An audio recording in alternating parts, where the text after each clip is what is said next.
All right. Hi, everyone. Uh, I think most of you folks know that tonight's presentation is both in person and online. So we've got a number of folks joining us from Zoom. If I'm talking in relation to one or the other, that's why. But uh, welcome to tonight's presentation, presented in partnership with the Friends of the Living Prairie Museum. I guess first I'll check if we can be heard, if we're being heard on Zoom. We are. Perfect. We'll have a few people coming in as we get started, I think, but Marika's in the back letting folks in the chat room as we go. So as always, I'd like to start by acknowledging that Winnipeg is and the Living Prairie Museum are located on Treaty 1 territory, which is the home and ancestral lands of Anishinaabe, Innu, and Dakota people, as well as the traditional homeland of the Red River Métis Nation, as well Shoal Lake 40 First Nation in Treaty 3 territory provide the water that we drink here in Winnipeg. Further, we like to recognize that where tallgrass prairie ecosystems persist, including here at the Living Prairie Museum, it does so because of Indigenous stewardship and land management practices that have shaped the landscape that we see for millennia. So here at the museum, we commit ourselves to learning from and with Indigenous people in our shared stewardship of this land here. For those unfamiliar with the Living Prairie Museum, you can either look to your left and see we sit on a 14-hectare nature preserve of mostly remnant tallgrass prairie. And of course, remnant is a descriptor that means it's never been put under plow or disturbed. It's been as is since it evolved after the last ice age. Our work in conservation and education, including this speaker series, is supported by our nonprofit partner, who I mentioned, the Friends of the Living Prairie Museum. If you're in a position to, we always encourage folks to support their work by becoming a member or donating to their coin box, which is here at the museum. You can become a member for $15 a year, and it has a number of benefits, including early registration for events and presentations like this one, as well as 20% off of our bookstore, which sells both books and native prairie seeds. We've put a selection out for those of you who are here in person. There's a selection of books specifically related to gardening and native prairie restoration. Feel free to peruse those after the presentation, of course. I'm sure there's a couple other things I'm meant to tell you. I'll probably cover them. Oh, this is for folks joining online. If you do have questions, please put them in the chat box and we'll address them all at the end. For folks that are here in person, put up your hand. Don't put them in the chat box. And because we're sort of beholden to these microphones so that folks online can hear as well, when we have a question period, I'll come around and bring the microphone around then. So you can just sort of put your hand up and we'll go from there. With that, I will turn the presentation over to Ash Burkowski, board member and former president of the Friends of the Living Prairie Museum, and also a plant nerd and expert extraordinaire. Ash, I'll let you take it from there. Hi, everyone. Welcome to our special fall presentation of native plants for native lawns. I'm going to flip this slide here. Come on. There we go. So I'm Ash Burkowski, the social media and website manager, media liaison, and former board chair of the Friends of the Living Prairie Museum. I am also the operator of NorthernWildscapes Plants+Design, a small native plant nursery here in Winnipeg. I'd like to introduce myself, the Friends, and Northern Wildscapes, and then I'll share one of my favorite topics with you, native plants that we can use for lawn alternatives and ground covers. I'll go over a bit of my background to introduce myself. As a strong self-taught learner, I have over 20 years of experience growing interesting and challenging plants. I started out growing aquatic plants and cacti from seed in my early 20s to put in my vivariums and aquariums. And I've been keeping aquatic plants, mesembs, orchids, cacti, and carnivorous plants for 20 years now. Back in 2015, I got very interested in plants native to our region after being asked to help someone design a low maintenance yard. That sparked off my interest, and coupled with a voracious reading habit, a passion for ecology, a love for the outdoors, an ability to memorize Latin names, almost a decade of volunteering at the Living Prairie Museum, and easy access via the internet to scientific papers, online courses, and university extension papers. I've expanded my horticultural knowledge base to cover plants of the Canadian prairies, in particular the tall and mixed grass species. For the past 5 years now, I've had the privilege to have a 2,800 square foot yard where I work with 83 native species and counting to see how they respond to traditional gardening practices in an urban environment. Many of my plants are grown from seed I've harvested ethically in the wild. The others I've purchased from the excellent native plant nurseries I'll introduce you to later. The organization I'm holding this fundraising presentation for tonight is the Friends of the Living Prairie Museum. So we're a volunteer nonprofit board. That is the fundraising arm for the Living Prairie Museum here. So the Friends of the Living Prairie Museum raise funds and hold educational and community events for the public, like the Winter Speaker Series, the Monarch Butterfly Festival, and Snowshoe Sundays to raise awareness and appreciation of the tall grass prairie and its inhabitants, with the focus being on the species that inhabit the grounds here. I'm very glad you've all been able to join us this evening, and I'm very glad we're able to reach some of the attendees from the postponed spring session to make it tonight. I'm going to take you on a journey to introduce you to our low-growing native plants, but also, just as importantly, I'm going to give you a closer look at the soil they grow upon. I want to note that the materials in this presentation have been sourced from current scientific publications and resources. Sources and links will be included at the handouts at the end of the presentation, along with copies of the slides for your reference when you're planting your space. There's a lot of info here, and I want you all to be able to just relax, just chill out for a while, and imagine working with these plants in your space. Everyone will get a downloadable PDF that will be sent to the email address that you used to register. A lot of time and research went into compiling these resources and making sure they were from current publications and papers. So I hope you'll spend some time looking them over in your handout, and I hope you won't be too surprised when I suggest some ideas and techniques that are different than some popular ideas in gardening and horticulture. It's been great to have some academics that are starting to do some research on horticultural practices that we can begin to reference and build better gardening practices from. Before we get started, I want to thank the staff of the Living Prairie Museum for assisting in setup and tear down of all of this. Specific thank you to Marika tonight for taking over hosting for me. And thank you to the Friends for the support to make events like this available to the public. If you'd like to make a donation, as mentioned, we have our donation box and electronic payment systems here. And Marika will drop a link in the chat to our donation page for those online. So I'll be taking questions at the end, as mentioned. Feel free to ask questions in the chat, and I'll answer them. So I'll start out tonight by helping you set your expectations. Replacing Kentucky bluegrass turf with native plants is not a direct replacement, and there will be differences. There's some different management techniques and concepts, depending on what plants you choose to incorporate into your space. Some, but not all of these plants can survive intense mowing, watering, and fertilizing, and I don't want to deter you if you're a person who enjoys a lawn space.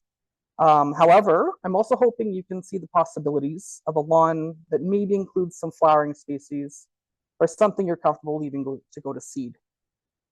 For the people here who are already feeling like they want something different, there's plenty for you here. When I introduce you to the individual plants, there will be some examples of plants that you can incorporate into a traditional lawn that I'll give tonight. I want to encourage everyone to start where you can, even if it's just a different type of native grass to incorporate into your lawn, or a small side garden of low-growing plants, or a few flowering plants planted in and amongst your non-native grass lawn. There's no shame in starting small and experimenting before committing to redoing a large area. I do want to note that all of the mowable examples I'm giving tonight should be mowed on the highest setting on your mower to retain as much foliage and as many blooms as possible if you're going to incorporate them into a lawn. This goes for all lawns, native and otherwise. Taking more than a third of the top growth on a lawn at any one time will stress your plants and can encourage disease and weeds to take hold. Also want to touch on dog tolerance briefly. Most of the slides will not contain information on whether the plants tolerate dogs. There's only really a few types of plants that are able to stand up to both the physical destruction of paws and claws and dog urine, and most of those are grasses. This also goes for heavy foot traffic. Sod-forming grasses are generally the most robust in those situations, and I'll mention one tonight. For those hoping for a plant with substantial blooms, it's a bit of a tough blow, but there's just very few plants that have the abuse tolerance of a sod-forming grass. We also have some beautiful plants here in Manitoba that maybe you've never heard of or didn't know were native. I've always personally got excited about some unusual plants I'll introduce you to tonight, but all the plants in this list have their personal charms, and I'll help you find some that woo you tonight into incorporating them into your garden. So this is going to be a broad overview of some basic principles about our soil types in Manitoba, what to consider when selecting your site preparation, discussing the current trends of no-mow May and other alternative ground covers, local sources for plants, and a basic introduction to a selection of plants that meet a few basic characteristics: low growing, mowable, tolerance to foot traffic, salt tolerance, and self-seeding or spreading abilities. Not every plant will meet these criteria at once, but there will be at least a few plants appropriate for each type of site that hopefully you'll be able to incorporate at least one or two of these plants into your landscape. So this is less of a prescriptive presentation than a descriptive one. I'm introducing you to these plants and allowing you to decide if they fit within your site parameters instead of plans, and giving you detailed information so you can decide if you want to, for example, incorporate these plants into your existing lawn, create a new lawn entirely out of mowable natives, or on the opposite end, find a group of low-growing plants for a large no-mow pollinator meadow. So the resources list has amazing detailed PDFs and articles on site preparation and plant selection if you need more information before you get into the dirt.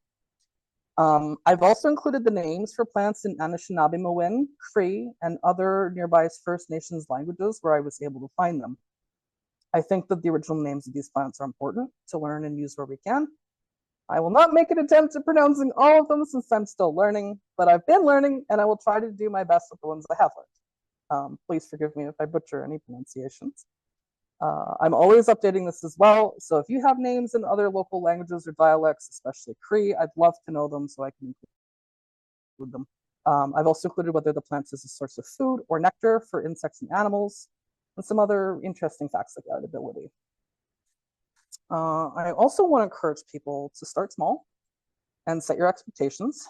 There isn't a way to have a native plant garden or lawn instantly, even if you're exclusively planting with larger plugs or greenhouse-grown potted plants. There is a time and effort investment to create these spaces when we're competing against aggressive exotic plant species trying to take hold or eliminating non-native turf. You will likely be dedicating 2 to 4 years of your time to site preparation, planting, and/or seeding, watering, and weeding as you would with any traditional garden landscape comprised of non-native species. Depending on your situation, you might choose to start from seed or start with a smaller amount of plugs that you'll keep weeded and divide as they grow larger. A lot of native species spend their first months growing extensive root systems, only growing a small amount of foliage, if any. My very first native prairie plant bed was planted with plugs with the intention of it growing in. It looked like a bare patch of clay with a few tufts of green. The next thing I knew, those same little quarter-sized plugs were full-size plants, some of them so wide and tall that they need to be divided and moved. So once those root systems are established, the growth around, above ground is absolutely explosive. So by year 3, I realized I need to expand my first bed to accommodate the abundance of growth that I'd actually vastly underestimated the final size of the plants that I'd selected, pampered, and given ideal gardening conditions, apparently. There is a saying in the gardening community: the first year they sleep, the second year they creep, and the third year they leap.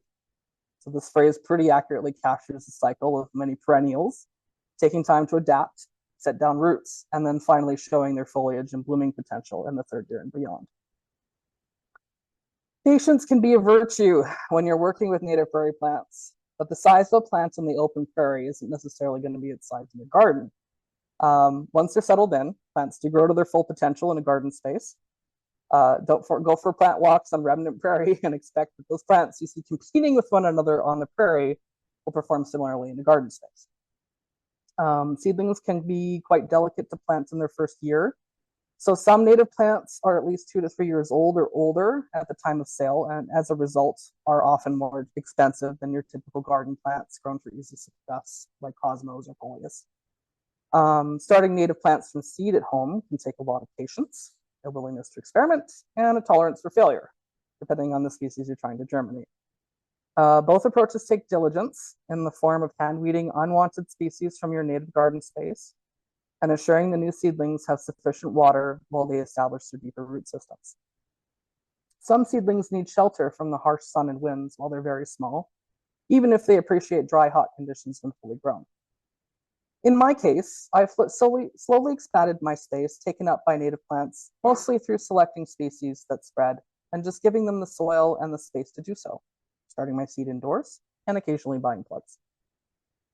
If you're working with limited financial resources, it's definitely still possible to create a beautiful space with these plants.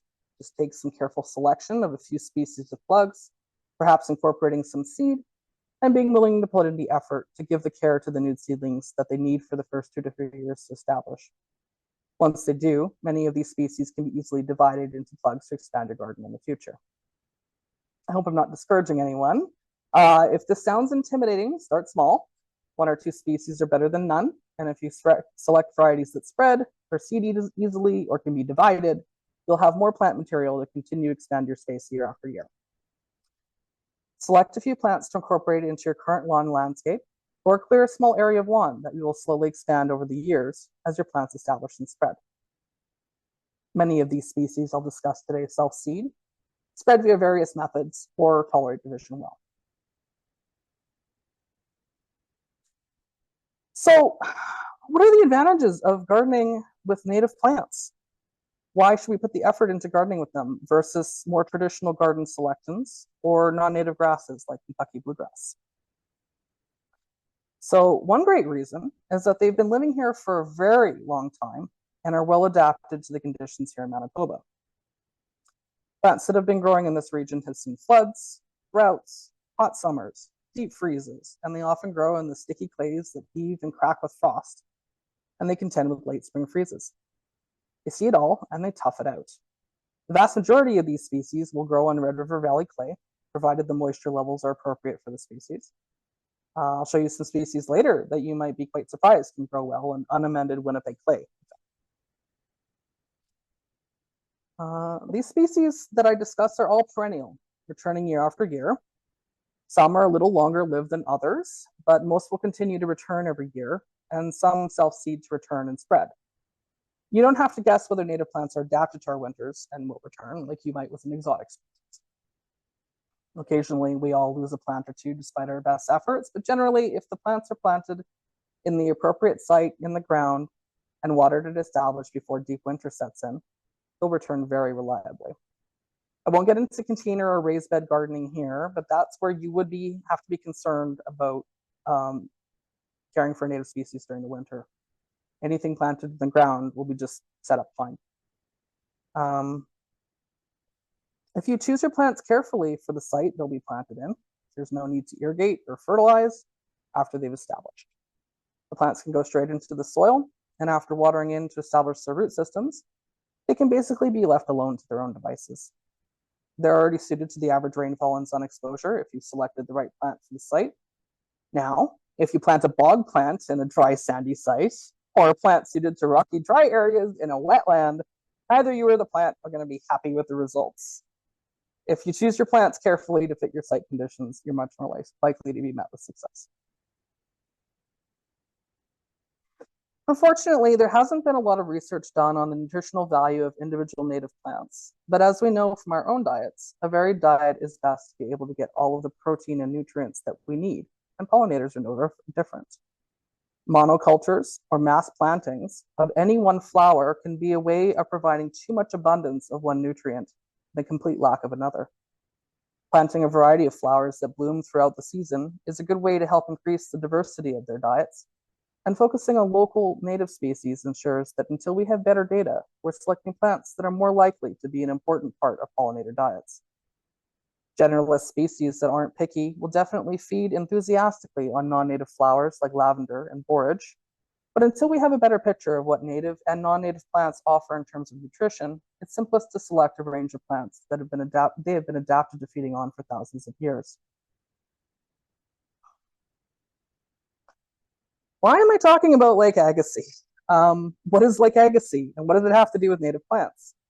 I won't get too deep into this brief natural history lesson, but I want people to have a better understanding of the soil that we're gardening with and why they are the way they are. So approximately 10,000 years ago, as the massive glacier that covered Canada retreated, Manitoba was covered by a giant freshwater lake called Lake Agassiz. The remains of that lake are Lake Winnipeg and Lake Manitoba today. The details of how Lake Agassiz drained aren't important for us right now, but what is important is that for the vast majority of Manitoba, we're gardening on an ancient lake bed. Those of you in the Carberry and other sandhill regions in Manitoba are gardening on what was the sandy shores and beaches of that lake. So just to give a visual of what we're working with here in Manitoba, this is a page taken from a book called The Soils of Manitoba.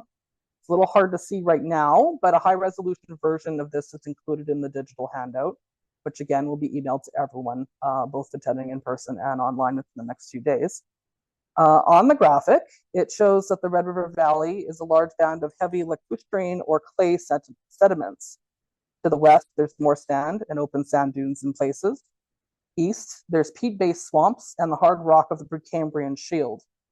Each of these soils will require different considerations and can support different plants. So this is basically a larger scale version of the earlier photo for all of Manitoba, including the north, just for your reference in the handout. If you're looking to plant at the cottage or you have property outside of the Red River Valley, this can help you get a general idea of what kind of soil you're working with, and from there, what kind of plants might work best for you. So I start with the natural history of Lake Agassiz because soil is, in every sense of the word, the foundation we're building upon. I really hope I don't get too technical for you here. If I do, bear with me. It is worth it. You can always reference the handout during the planting season if this is kind of a bit much to absorb right now. Every gardener I've ever met here complains about the texture of our soil in the Red River Valley and in Winnipeg. And I'm not going to disagree. It's very sticky. It's hard to work with. I've struggled to scrape it off my boots and my shovels every single year. It forms huge hard plots. It occasionally digs plants right up, but it heaves with frost and it cracks whenever it dries. However, it's also very high in calcium. From all those millions of shelled organisms that lived and died in Lake Agassiz, their remains sinking into the lake bed. On top of that, clay, because of its small particle size, holds on to nutrients far more than other soil types on a chemical level. It's uncommon to have a nutrient-poor clay soil just by virtue of its chemistry. So that's the legacy that Lake Agassiz has actually left us in the Red River Valley, a fertile, sticky, alkaline, calcium, and nutrient-rich clay that's made Manitoba an agricultural powerhouse. Those gardening and sandier regions can have poorer soils in terms of nutrient content, but for our purposes, that's not nearly as important as you might think. We're not raising vegetables for market, stripping away nutrients with every harvest taken from the land. We're selecting plants that thrive in each type of soil naturally, and we're content with the nutrient levels available to them. And we're leaving foliage to die back, decay, and return to the soil, as well as attracting birds and wildlife that will leave their droppings as they consume the leaves and seeds and berries. Agriculture is high input because what is taken from the land is immense. We are creating a sustainable landscape that's fertilized by the plant material left to return to the soil and the fauna visiting and consuming our plant material. These slow, gradual processes and sporadic inputs are far different from the high-intensity management needed to keep agricultural soils producing so heavily for trucks to take that produce and those nutrients away and keep that cycle going year after year. I'm discussing this because I want to encourage people not to lean on attempting to change your soil you're gardening with in a drastic way. Appropriate plant selection is a better course of action than amending your soil, which is often a short-term solution at best, especially in alkaline clay. A little bit of chemistry talk, but on a chemical level, alkaline clay has an immense buffering capacity and high cation exchange. So these qualities make clay hold onto nutrients with tight chemical bonds, making it easy to accidentally overdose on nutrients. Nutrient overdoses are very, very hard to fix in a soil that likes to retain nutrients. So a little bit of a technical explanation might explain a little bit better. Many plant nutrients and trace elements in the soil are positively charged, or cations. Clay particles are negatively charged. Since positive and negatives attract, the cations of calcium, magnesium, potassium, and ammonium, which is a nitrogen source, are attracted to the negatively charged surface of the clay. Nutrients held in the soil in this way are unlikely to be washed from the soil over time, as those chemical bonds are difficult to break. But plants can access these nutrients and uptake them from the soil. So clay is often amazingly fertile as a result. I want to touch on pH a little bit too, but just enough to make the note that you're not going to be successful trying to make clay more acidic. Pine needles won't do it, and neither are massive applications of acidifying materials. And when I say massive, I mean like thousands of pounds per acre of sulfur. This might lower it temporarily, but between rain and time, the soil will return to an alkaline state. Between the rain and the alkalinity, gases will eventually react and be buffered, and what remains eventually washes out. Our average pH in Winnipeg ranges from about 6.0 to 7.8, so neutral alkaline. Every plant I mentioned will do just fine in these ranges, and pH is really not important for the vast majority of plants. Exceptions to that aren't plants we're discussing tonight, although I do plan to include them in a future presentation. Native plants also do quite well in conditions of low nitrogen.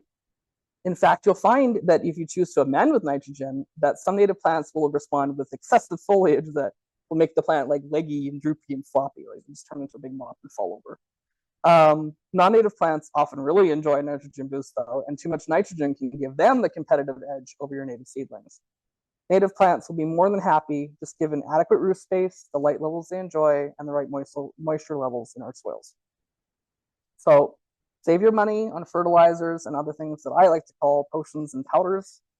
Most of the time, they're only useful for lining someone's pockets with your hard-earned money, and at their worst, they're outright harmful. The money you save on expensive, likely unnecessary fertilizers can just be used to buy more plants. In fact, fertilizing when it's not needed, especially with fertilizers containing phosphate like bone meal, can actually damage the mycorrhizal health of your soil. And it doesn't matter the source either. Organic material rich in nutrients like potting mixes and composted manure can also be damaging if they have medium to high levels of phosphates. If the soil or tissues of the plant contain too many phosphates, the plants aren't able to be easily colonized by mycorrhizal spores. It's also just bad for the environment. Excessive fertilizer use and runoff contributes to phosphorus and nutrient issues in Lake Winnipeg and other bodies of water. If there's a specific concern with your soil conditions, as in you're seeing signs of deficiencies in your plants, I would encourage you to take a sample of your soil to a lab here called Farmer's Edge in Winnipeg. I'm not sure if there's a lab out in Brandon. I imagine there is. Farmers have to do this as well to test their soil. But here, the one in Winnipeg, you can specifically order a test for small garden spaces.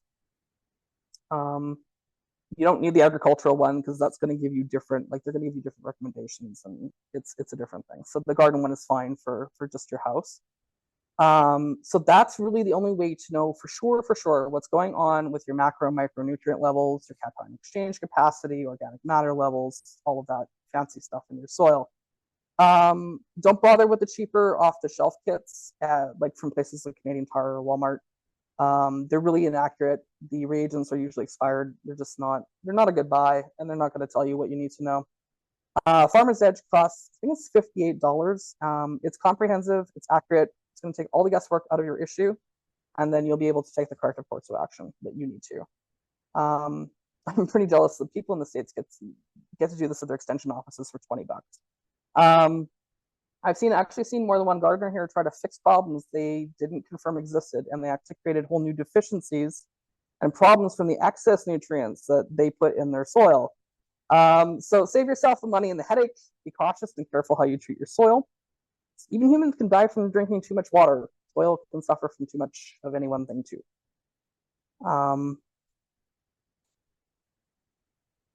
Question period.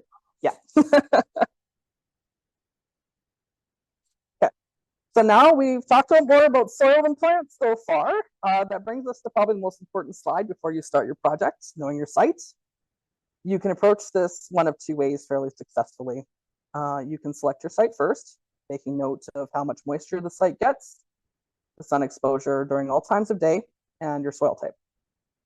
Other considerations should include whether it's sheltered by walls, shaded by trees, occasionally flooded, in a low spot, high spot, very windy, etc. Each of these things is going to influence your plant selection. To give a real world example of this, my yard is beside a large commercial building whose eaves is in poor repair. My yard faces north-south, so the building gradually stops shading my yard as the sun climbs higher in the sky. Each seam in the eaves drips a considerable amount of water from the roof when it rains. So rather than get into an argument with the owner about repairing it, I decided to work with the extra moisture that's being provided to my yard. So water dripping from a 20-foot tall roof makes some really awful splashes in the ground. So I just thinly mulched the areas, experimenting with both like river rock and wood chip mulch. Both worked pretty much equally well to reduce the mud from splashing everywhere, and it's thin enough that the plants can spread. So the area is in part shade, and now I get to enjoy a multitude of species that enjoy wetter areas in my yard that I might not have otherwise. If they ever fix the roof, some species might die back, and I'll have to reconsider replacing the plants that like drier conditions. So this is just an example of taking note of the different influences on your site, enabling you to choose plants that fit well into your circumstances, and eliminating the need for external inputs like water, fertilizer, etc. And this isn't limited to native plants. This is just a good way to select plants in general for lower maintenance plants. Planting underneath trees in dry shade requires careful plant selection, as the deeper tree roots draw a lot of the moisture away from the site. Windy sites will also find that moisture can be stripped away really quickly. Shelters area might be warmer, but they might block critical light needed for the full sun species. Planting over areas like septic fields, you need to take the root depth and water-seeking abilities of the plants you're utilizing into account before you do that. Bare slopes might need a fast-growing but short-lived or strongly mat-forming species to stabilize the soil. And the rigors and wear and tear of dogs and children are another factor. The other approach is to select your plants and then choose a site. This is less likely to succeed unless you know your plants well. But if your heart's stuck on a few species you really like, you can absolutely still go this route. I would still recommend not amending the soil, but if the conditions are otherwise appropriate, you might still have good success. These plants are sometimes more flexible than the literature out there gives them credit for. And if you're open to failure, it's always fun to try new things.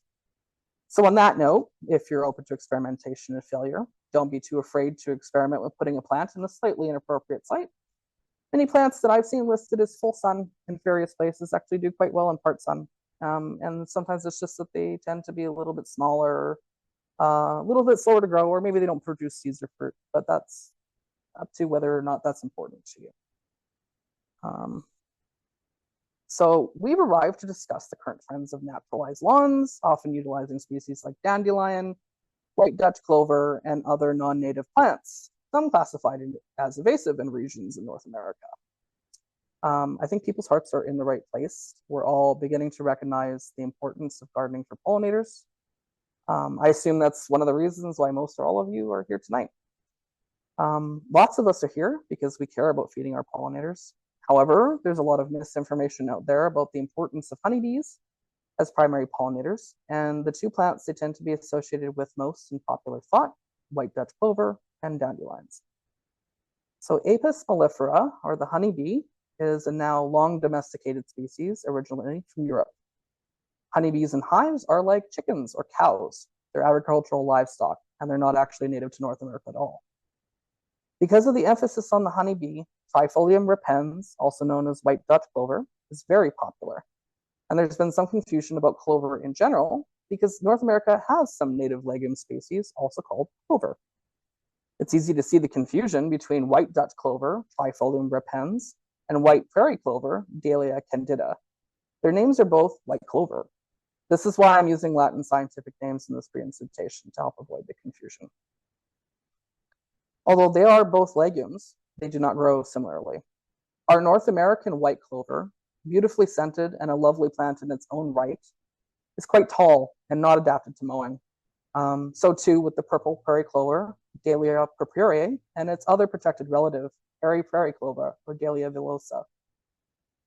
Campaigns like Cheerios sending out packets of wildflowers in 2017 that contained seeds sourced from around the globe helped to raise awareness for bees on one hand, but also solidly fixed the idea that the plight of the bee was the plight of the honeybee alone, and that the honeybee is the most important species of all.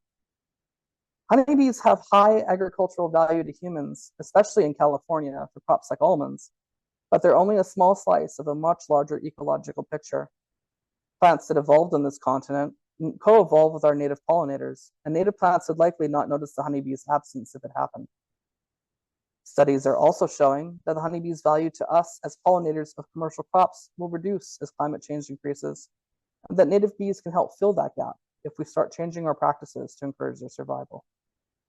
It makes sense that the public information campaigns have gotten so muddied because of these factors, especially given that commercial honeybee operations do indeed have a host of issues to contend with affecting the health of their apiaries, ones that can unfortunately spread parasites, pathogens, and other disease to our wild bee species, like varroa mites.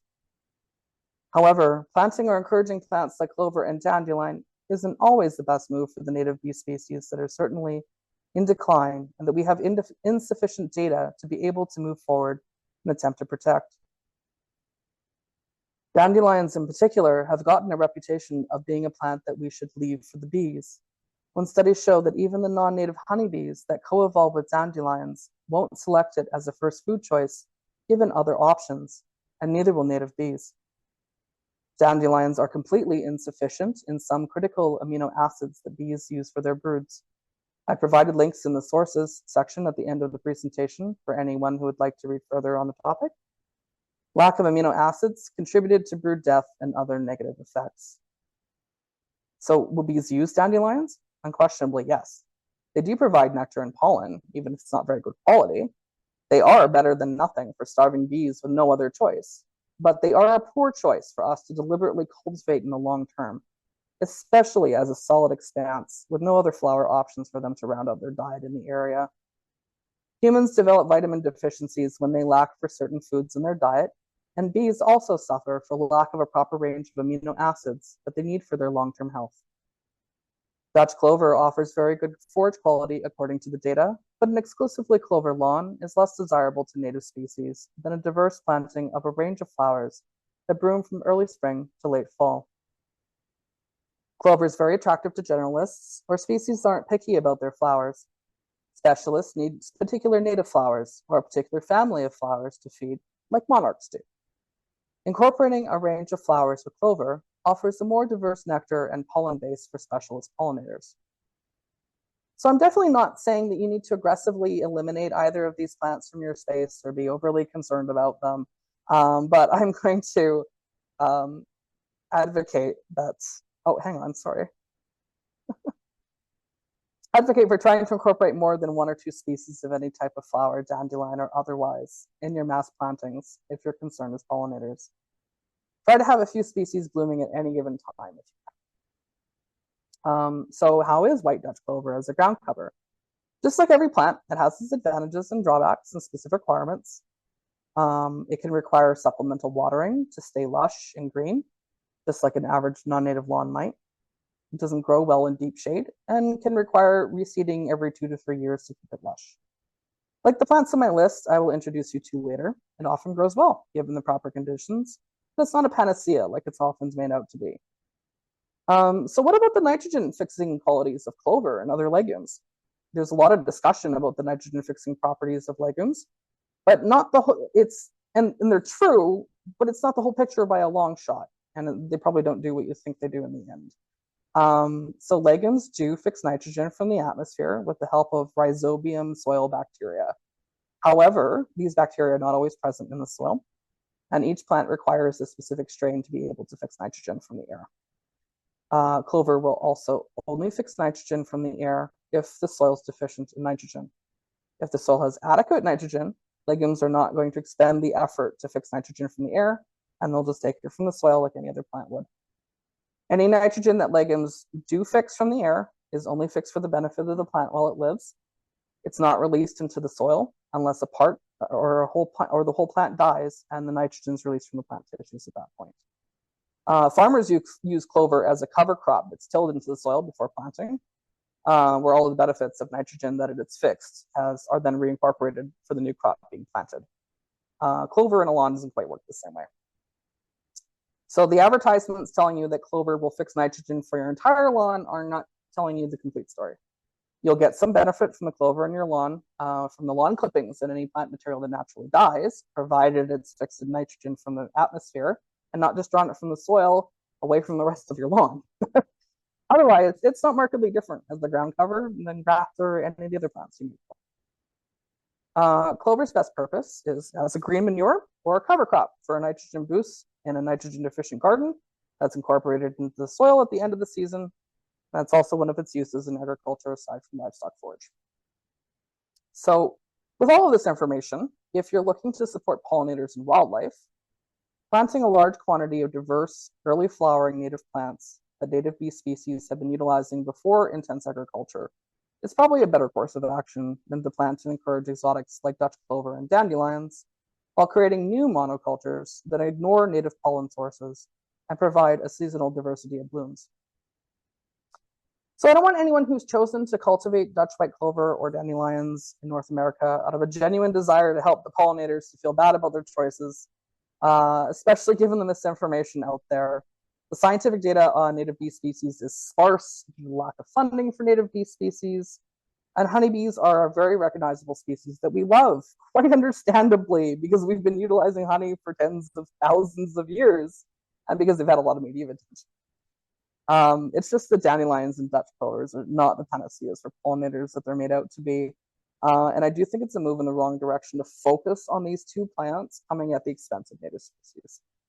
All of the enthusiasm about these two plant species drowns out that there are so many other species that we should also be paying attention to, as the diversity of blooms, especially native ones, throughout the season is much more important to native pollinators than a solid mass of dandelions or clover.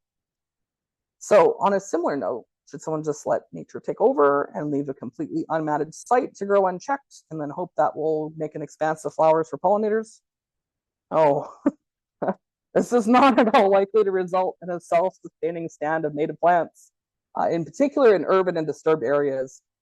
In those areas, the seeds lying dormant in the soil are all likely exotic and invasive species, and the seed traveling on the air, on birds and mammals, it's also likely to be from neighbors without any native species to spread as well. In a rural area, it's a little different. You're more likely to have some prairie species either spontaneously arrive or already be in the soil. But then you've also got challenges with more aggressive invasives like oxeye daisies, burdock, Canada thistle, and leafy spurge.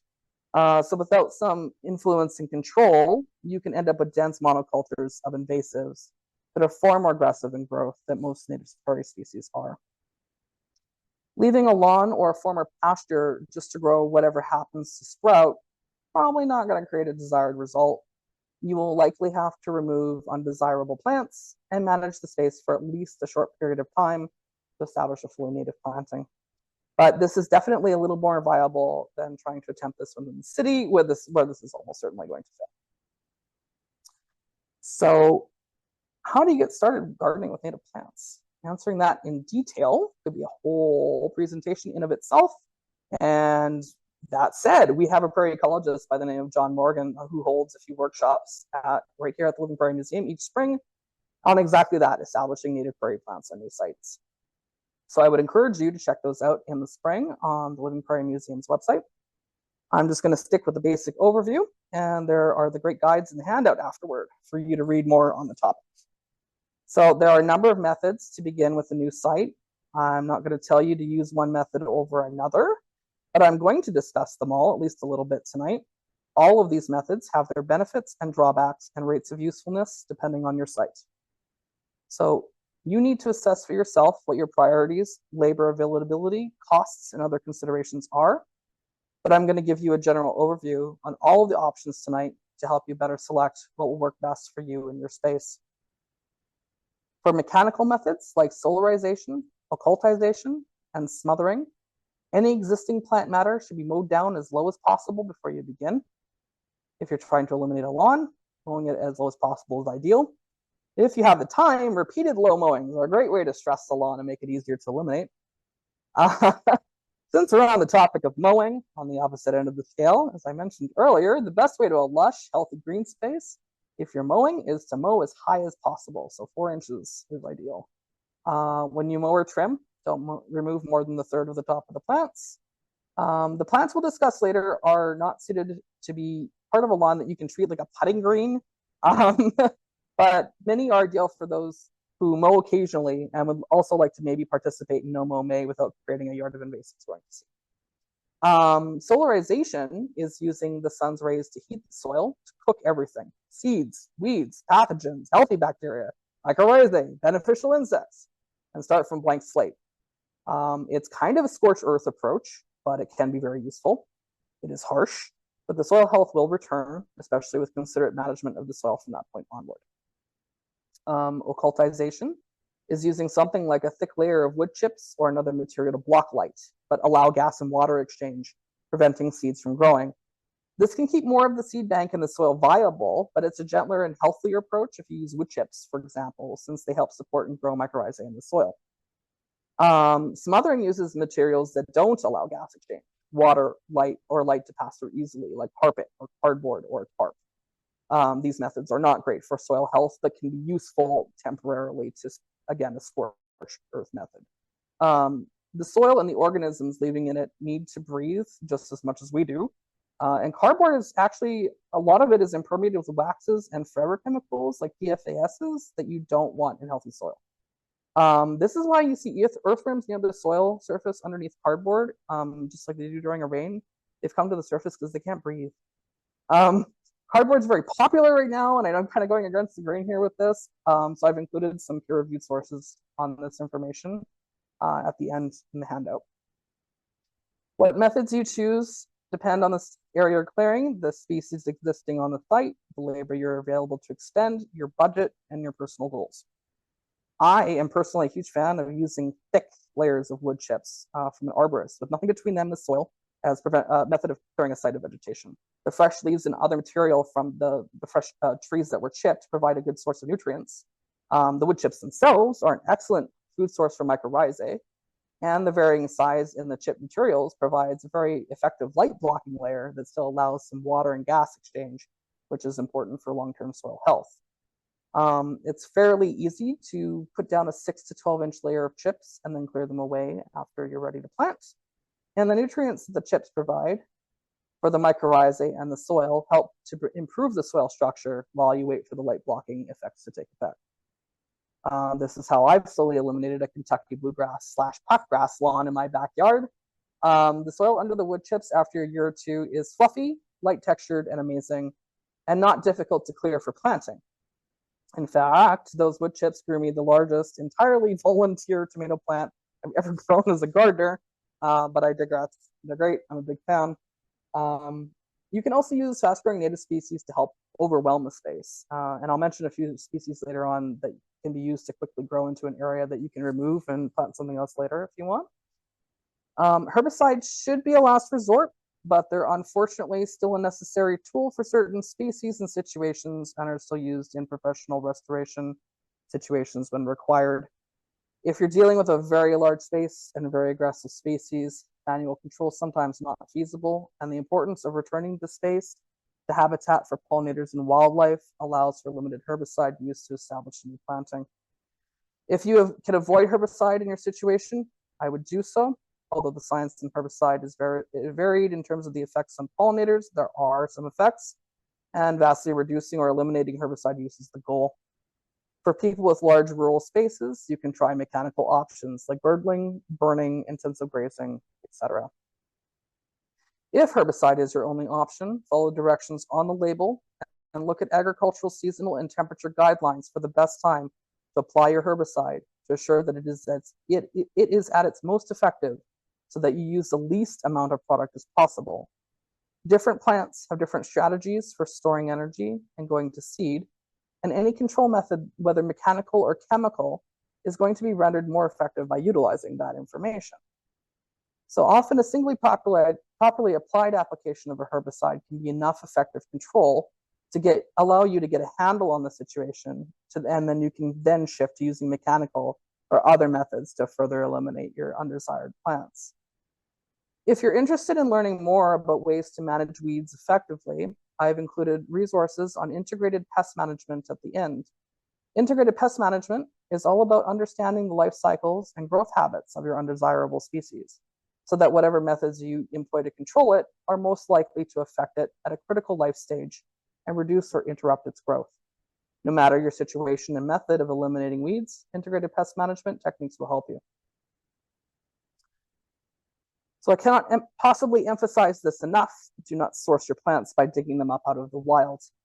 It might only cost you some gas and time digging, but every plant removed is a plant removed from one of the most endangered ecosystems in the world. Even though the tallgrass prairie lacks governmental protection in a lot of cases, I hope people will take that into consideration before they take a shovel to the prairie. Even if someone owns their own acreage and prefers to relocate plants on their property into their garden, I would still encourage you to leave them if they're part of a natural area. Consider collecting seed or cuttings instead.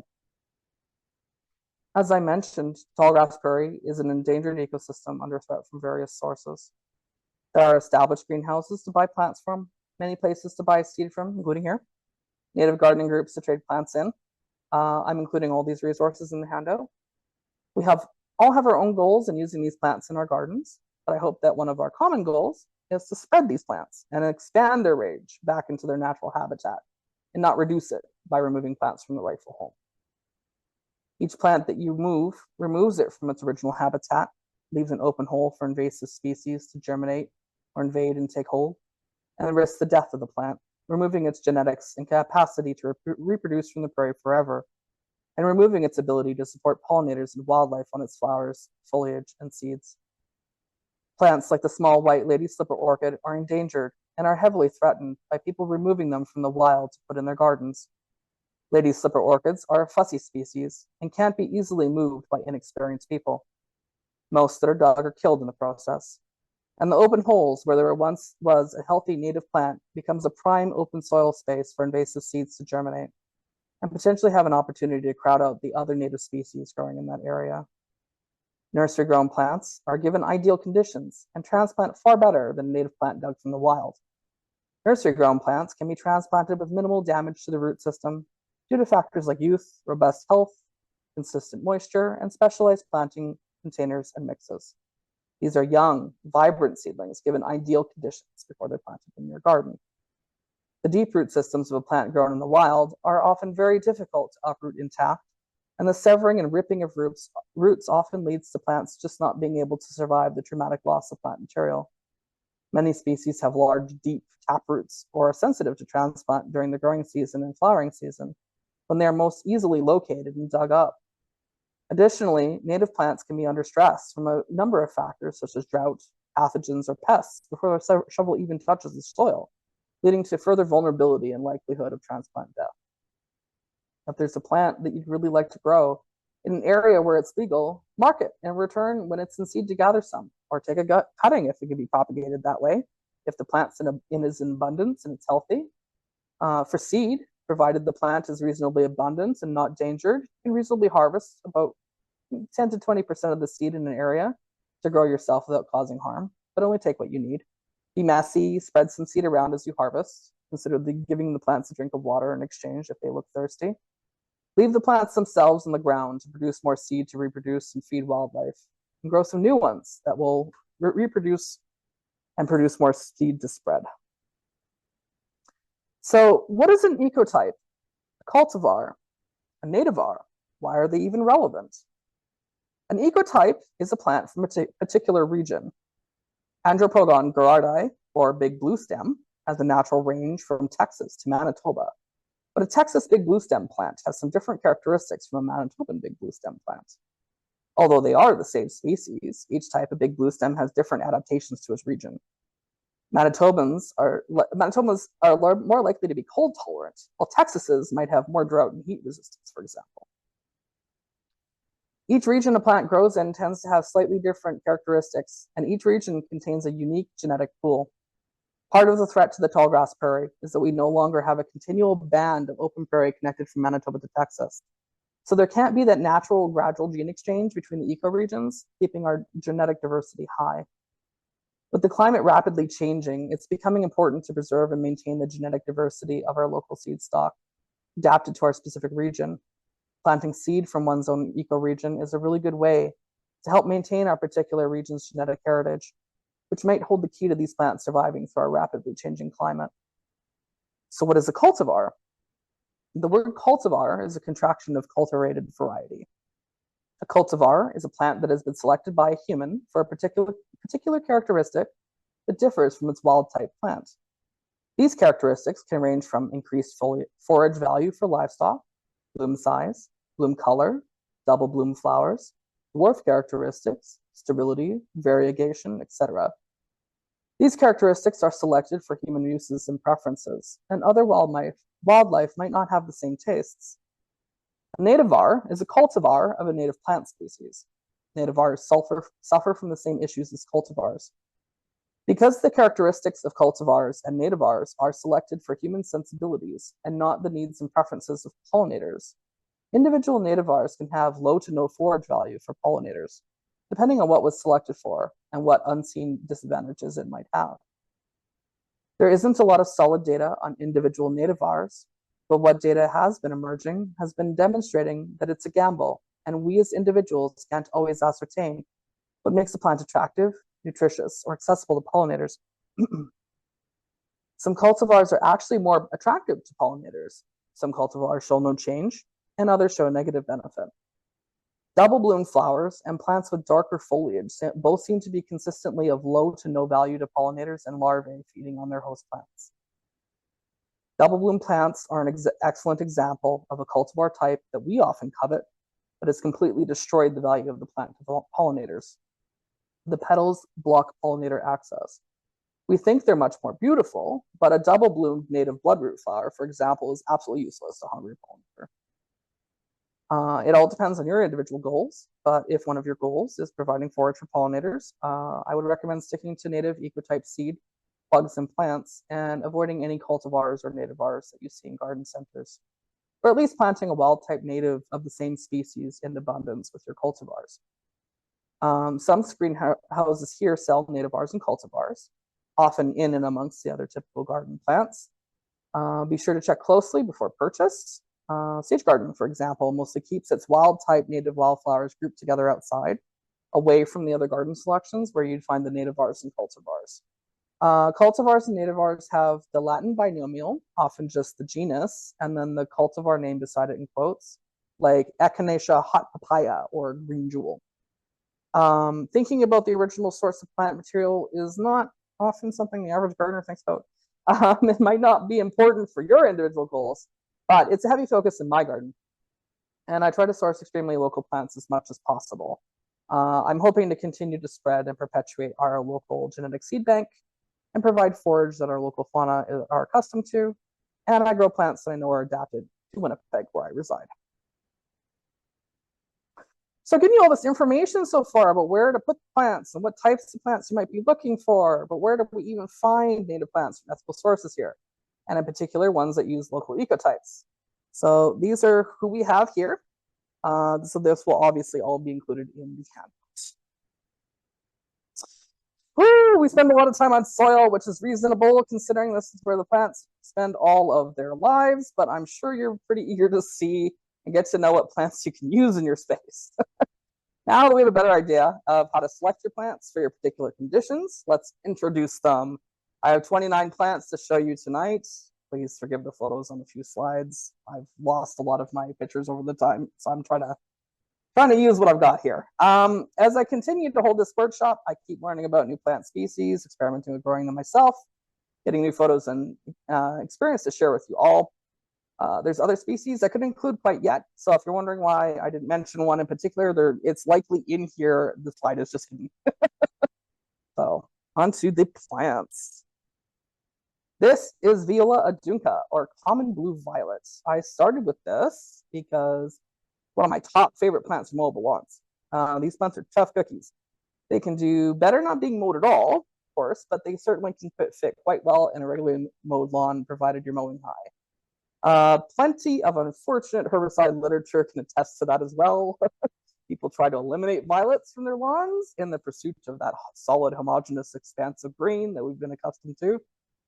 In the process of researching people using violets in their lawns, I had to dig through a lot of articles on how to get rid of them. So this should give you an idea that they're pretty tenacious plants and they can hold their own in a lawn space. So if you're looking for an attractive, self-seeding, rapidly spreading ground cover that blooms early in the spring, violets are an excellent choice.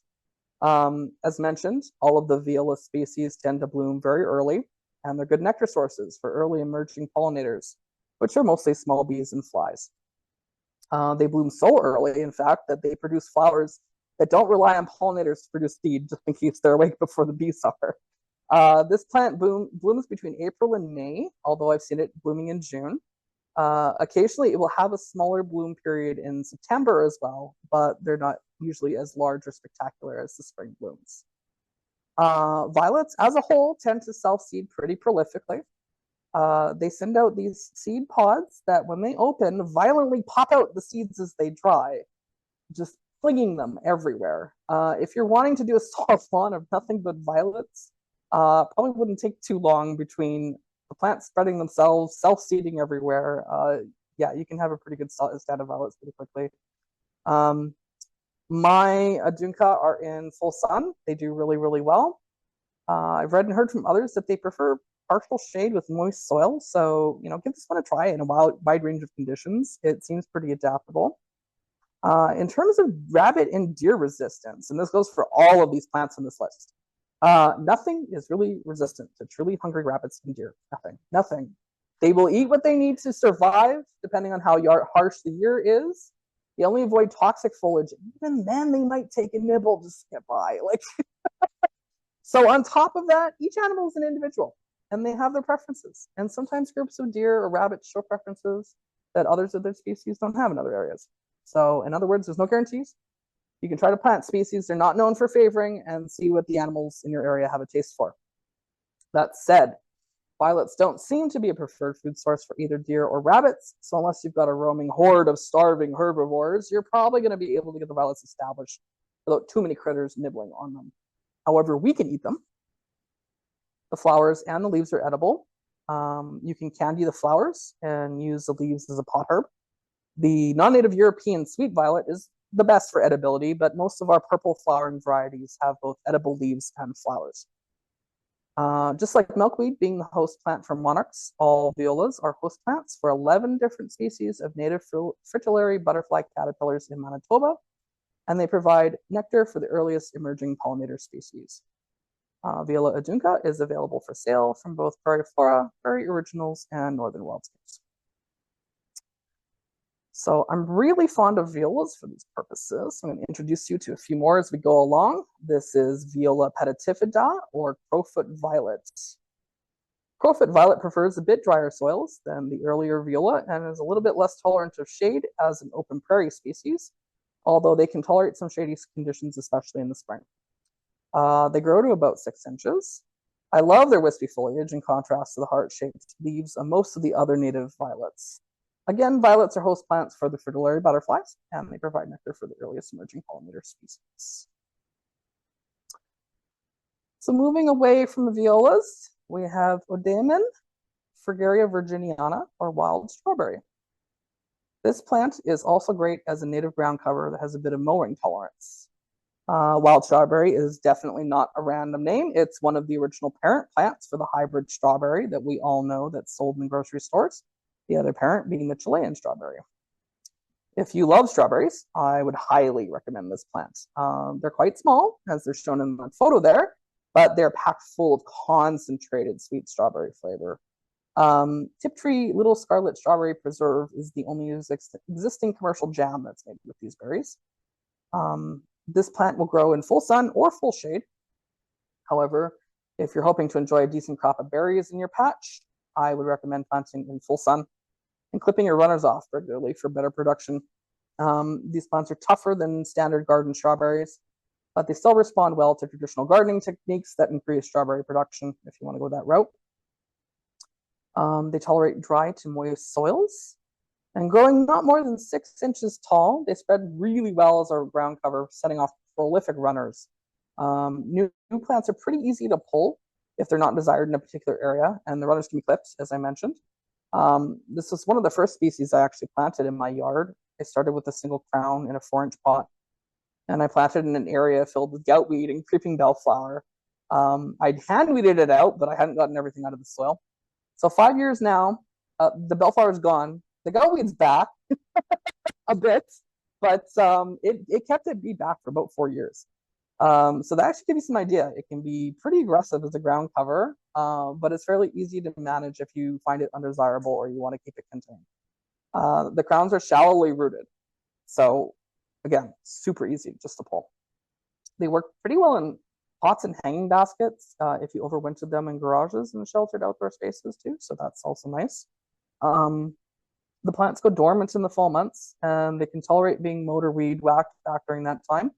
But if you choose not to, the foliage actually turns like a really nice bright red in the fall, and it's really attractive. Wild strawberry is also a host plant for the gray hair-streaked butterfly and the grizzled skipper. This is my strawberry patch in bloom. That's really, really stunning when those leaves go red. So marsh marigold is our next slide. These are great plants for really moist sites, riverbanks, and ponds or streams. They enjoy full sun to part shade, and they're one of the earlier bloomers in the year as well, with sunshine yellow flowers appearing in early May, the blooming period lasting about a month. If you got a soggy wet spot, this is a great plant to try in that area. They work well, as mentioned, in areas that have standing water or are soggy for part or all of the year. They're also happy in moist soils, as well as they can tolerate periods of drying. So good for rain gardens or areas where your downspout regularly soaks the ground. They can get a bit taller at about a maximum about 2 feet. Fairly deer and rabbit resistant, as the foliage is toxic. The seeds are occasionally eaten by mammals, and the flowers provide nectar and pollen for various flies and bees, as well as possible forage for beetles. Antenaria, or pussy toes, are a great little ground cover for dry to medium moist, well-drained soils in full to partial sun. They're a great plant for between stepping stones, although they can't take heavy foot traffic. The silvery green foliage is very low growing with a maximum height of about 2 inches and will spread via small stolons to form a mat. Pussy toes bloom between May to June. They send up these cute little 3 to 4 inch flower spikes with fluffy tips pictured there that look like Q-tips. They're also the host plants for painted lady butterfly caterpillars.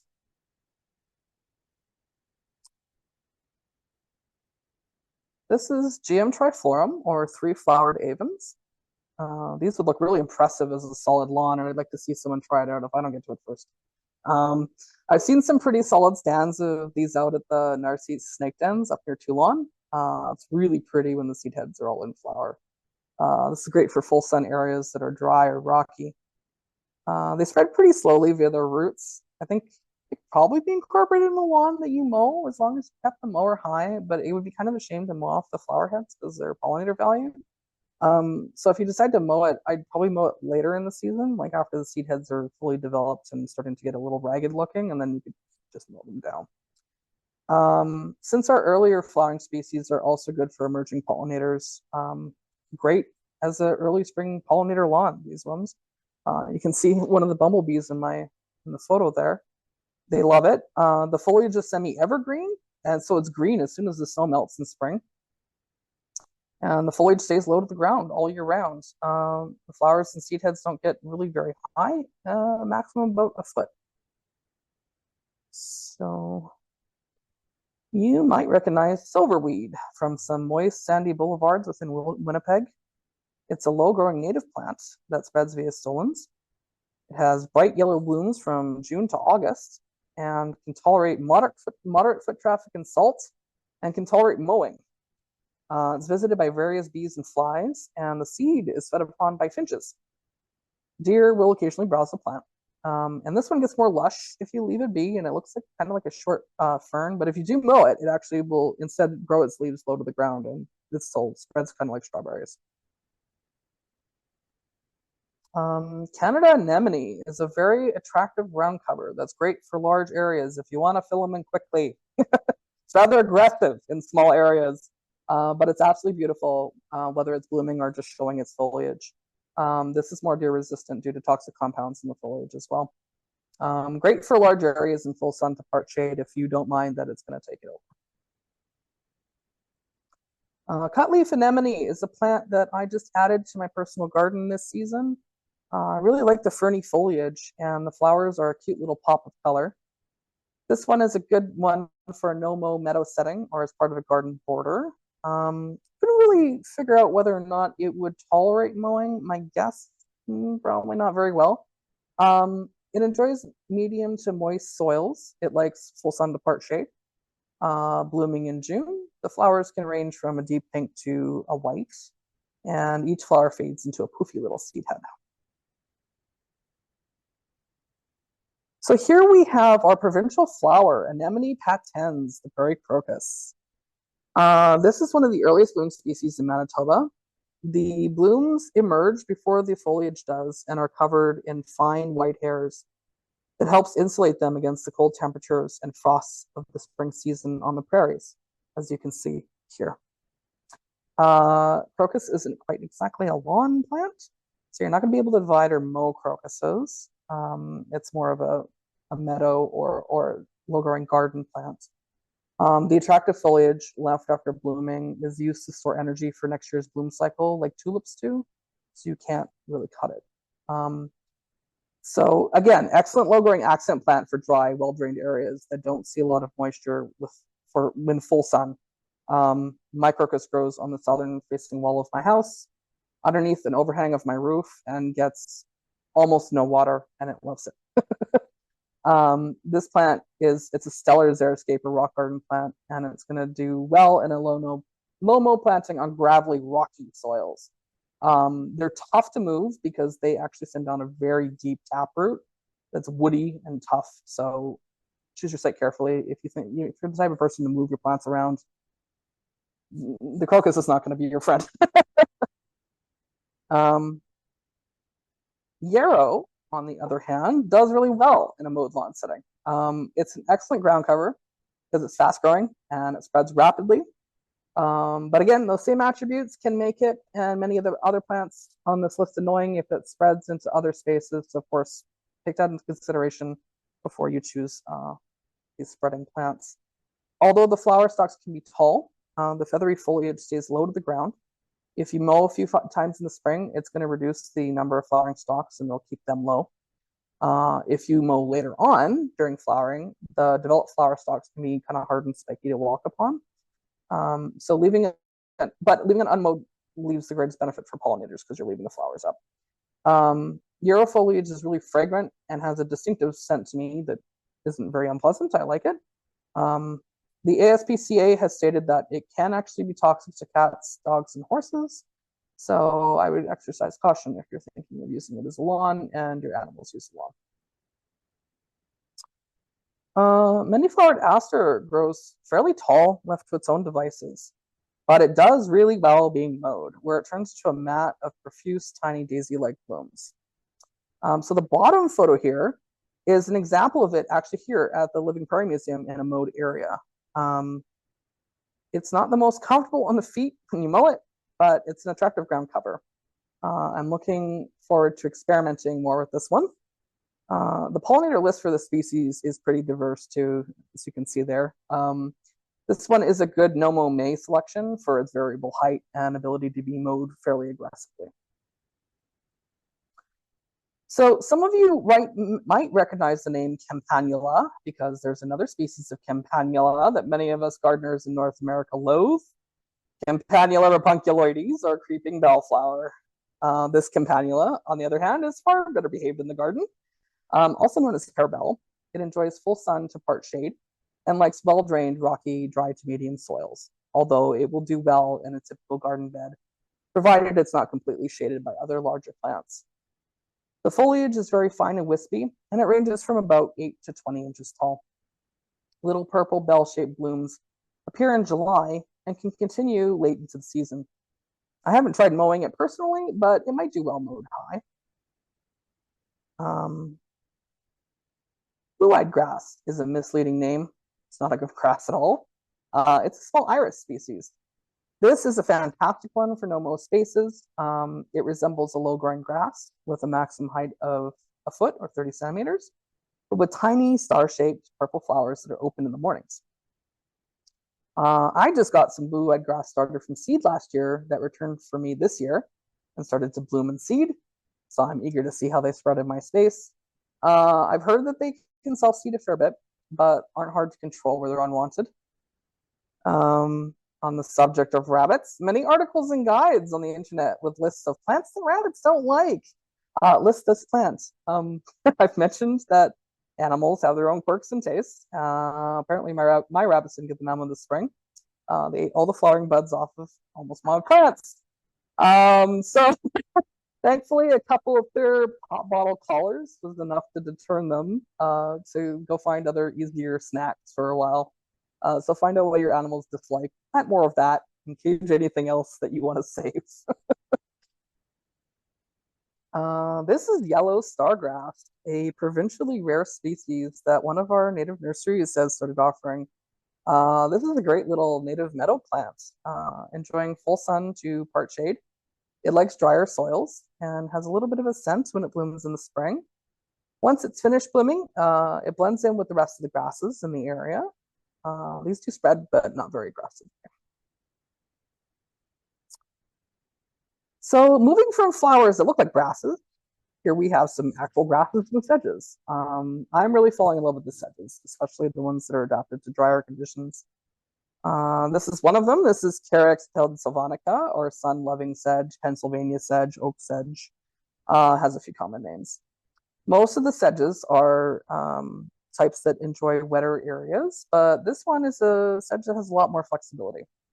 Sun-loving sedge is tolerant to both full sun and full shade, and it grows well in the dry shade underneath large trees. So this is one of the reasons its name is oak sedge as well, is because it tends to grow well underneath large oaks. This cute little lime green sedge spreads by underground rhizomes, but fairly slowly. It's very tolerant of division, and you can achieve a denser planting by dividing existing plants and allowing them to expand. It doesn't grow very well from seeds, so most of the propagation out there is from divisions of existing plant material.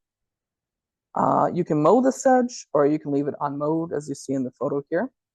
When you mow sedges like this, they actually really don't grow very fast. So if you mow them, you're probably going to mow once or twice a year, if that. Moss grasshoppers, and aphids are the primary insects using this plant as a host plant, and birds and voles also feed upon it. So this is a Cinnamon sedge, a sedge that I stumbled upon while deep in one of my research rabbit holes of the University of Manitoba's herbarium. It has all the makings of a great ground cover. It's much like the sedge we talked about in the slide before, but it tolerates deep shade. It enjoys dry to moist soils, and the greatest part about it is that, like strawberries, it reproduces by growing little plantlets on the ends of long runners. It's not offered in the horticultural trade anywhere that I've seen, so I've been slowly working with it and now have completely booked my first pre-orders this fall for next spring's plant material. The top photo is a wild stand of a Cinnamon sedge in Fort Richmond, and the bottom photo is the plant I'm growing in my native lawn area. My favorite surprise was the plant that I have underneath my central air unit, jammed where it also gets almost no sun and very little rain. It's not quite as lush looking as that bottom photo, but it sent off half a dozen plantlets in a year they're putting on size.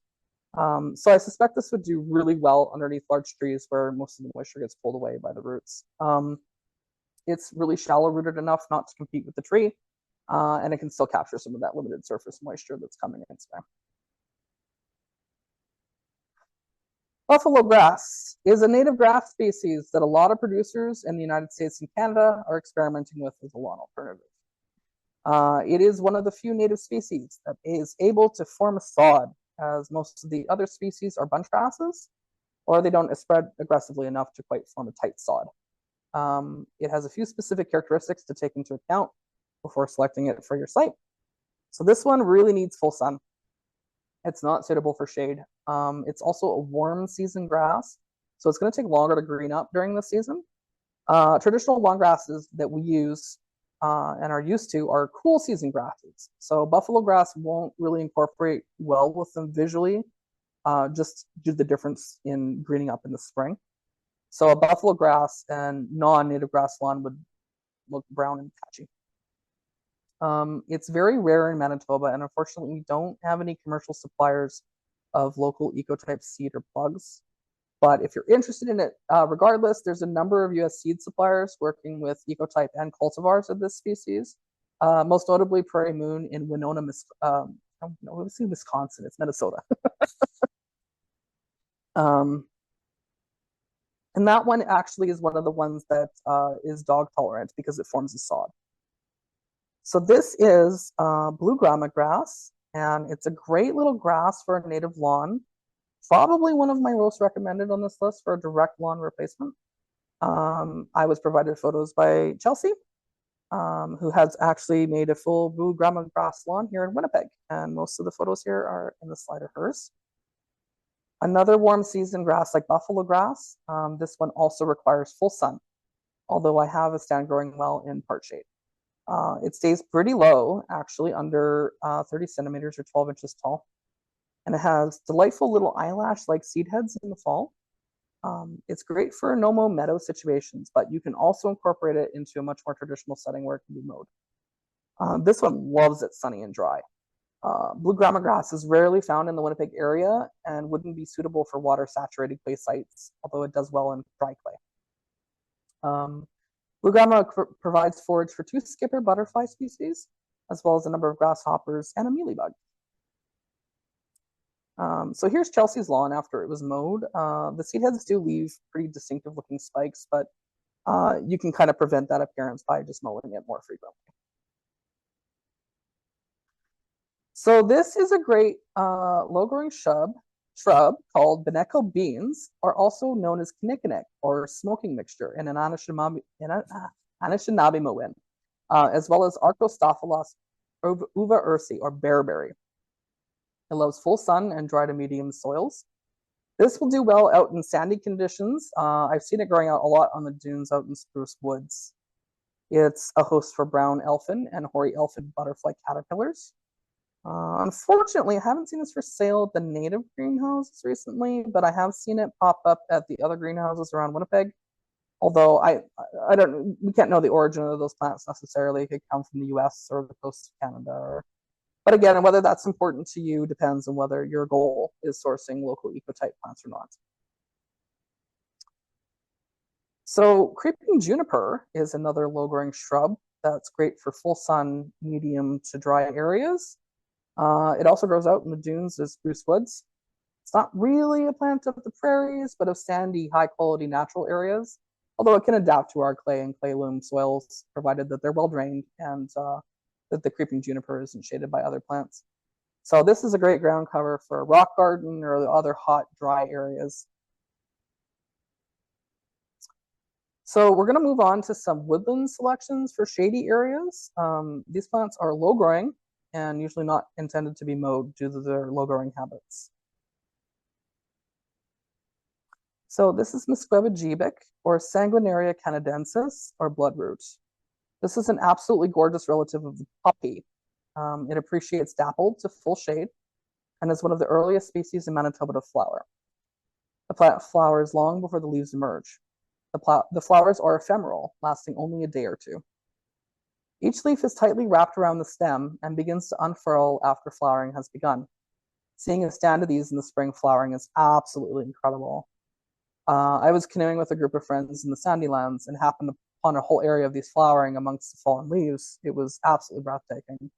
The photo I actually used for the woodland wildflower introduction slide is from that stand, and another photo I took is in this slide.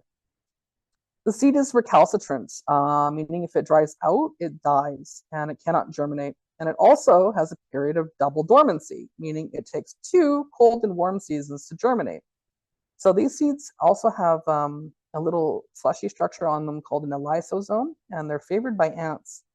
And one way that they germinate in the wild is the ants take them to eat the lysosome, and they'll drag them into their middens, and that's how they'll germinate. So I get a handful of seedlings just from spreading the seed myself manually in the area where I grow my plants. The flowers attract many different pollinators, mostly flies, bees, and beetles. And there's a particular aphid that feeds on this species. This is Zygoda nabish, or Zygoda nabishens, or Gallium triflorum, or sweet-scented bedstraw. This is a slow-spreading, trailing ground cover for shade, moist shade in particular. Grows about a maximum of 6 inches tall and spreads about 3 to 8 inches depending on moisture conditions. Although it's a pretty prolific self-seeder once it's happy. The flowers are very small, white, and inconspicuous, and they appear in June. It's a host plant for a few different species, including moths, a midge, and a sawfly. Pollinators are small flies and bees. So this is Myanthemum canadense, or Canada Mayflower, or false lily of the valley. This is a really common plant in the understory in part to full shade, and very common actually in Winnipeg parks underneath trees. And it's a really good replacement for the aggressive and invasive lily of the valley. It spreads via rhizome and makes a great ground cover for dry to moist shade. And another viola. This one's primarily for shade. It enjoys dry to moist soils and gets to a maximum of 12 inches tall. It's not really an aggressive species and does best planted alone or with other slow-growing plants. It will reseed. Like the other violets, it's a good early season nectar source and a host plant for fritillary butterflies. I absolutely love this member of the dogwood family. Bunchberry, or Cornus canadensis, is a great little rhizomatous understory plant that thrives in moist, shady conditions. This plant has a single white flower in June that forms into a cluster of red berries in July. The berries are edible, but they're rather flavorless and mealy. I've seen this actually offered at Sage Garden before, but I have no idea as to its origin or ecotype. I've not seen any of the native greenhouses offer it, but collecting seeds shouldn't be difficult. It's a fairly common understory species in parts of Manitoba, particularly in acid soils. Unconventional plants for unconventional plantings. So now that I've taken you through some species you can use in lawns, we're going to move into these unique xeriscape or rock garden plants. Did you know that Manitoba has 3 different native species of cacti? We have cacti this far north. We have 2 Opuntia species that form pads, and we have another small spine ball-like species. I've grown all 3 successfully in Winnipeg clay, and I'm excited to tell you more about them. Cacti are a family unique to North America, and they work well incorporated into a no watering, low maintenance landscape. They're also really pretty and have some of the showiest flowers that our native species have to offer. So this is known by the Lakota people in North Dakota as uchella, the Lakota word for cactus. Manitoba's cacti are a little more moisture adapted than some southern species, but they still appreciate full sun and well-drained conditions. Manitoba has fairly high precipitation, and our native cacti have adapted to that to some extent. I'm successfully growing them in Winnipeg clay, beside the prairie crocus on the southern-facing house wall that gets no more moisture than what runs off the sidewalk. They do fine in clay, just as long as they're not getting additional watering or sitting in a moist patch. So this is a plant we definitely do not need to water once established. My particular patch has grown from a single pad that had 2 young pads on it into a patch that requires regular division and pruning to assure that I don't trip over the pads on coming out onto my sidewalk. I obtained my pads through a family member who obtained them from someone who reportedly found a patch in the Sandylands. But that information obviously was great. There's been scattered reports of populations of Opuntia polyacantha in Manitoba from numerous authoritative sources, but nothing recorded on iNaturalist yet. Given that there are reports in Saskatchewan, North Dakota, and Minnesota, I have no doubt there are isolated populations of these plants in Manitoba that just aren't well documented. My family finding a patch being an example. One of these days, maybe I'll get to trace down the origins of my patch and get it documented in iNaturalist.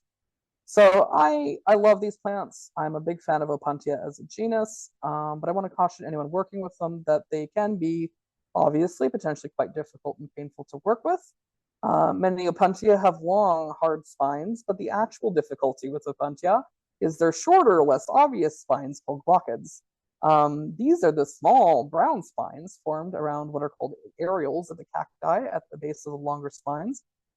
These small hairs are microscopically barbed, easily penetrate skin, and then they detach from the plant once you come in contact with them. They're difficult to extract, and they're extremely irritating. They feel like awful splinters that burn in your skin sometimes even after you take them out. Glochids detached from the plant can perpetuate in landscape fabric or gardening gloves or any other fibrous materials.